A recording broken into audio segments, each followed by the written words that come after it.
Do you feel we're any closer to winning the war on drugs based on all of the problems with Mexico and the cartels and the fights over our border and the drugs being imported from Mexico than we were last year? Well, whether you call it a war on drugs or some other term, I mean, I firmly believe that we need to do what we should to stem both drug trafficking into the United States and drug usage in the United States. And I do believe there have been some successes, particularly when it comes to the use of drugs by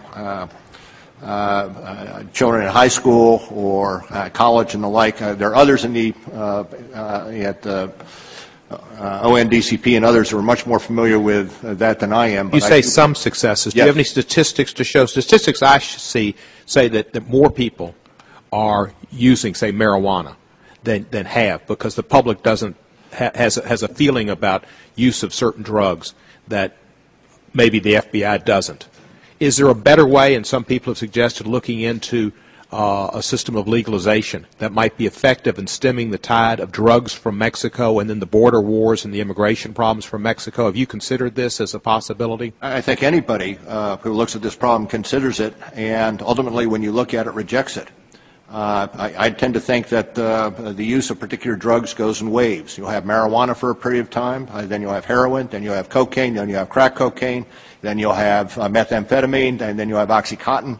And it goes in waves. And let me ask you about the way people. I'm sorry, but there are too many individuals, both parents and others, who have lost their lives to drugs to give a ready answer that it should be legalized. I agree with you, sir. And there are lots of parents who've lost their lives to crack, cocaine, methamphetamines, and heroin, and they've somewhat gone in waves.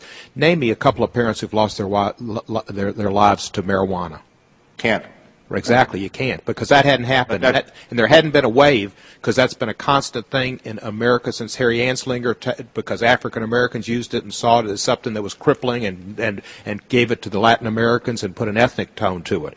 When have we? Don't we? Is there some time we're going to see that we ought to prioritize meth, crack, cocaine, and heroin, and deal with the drugs that the American culture is really being affected by and lives are being lost?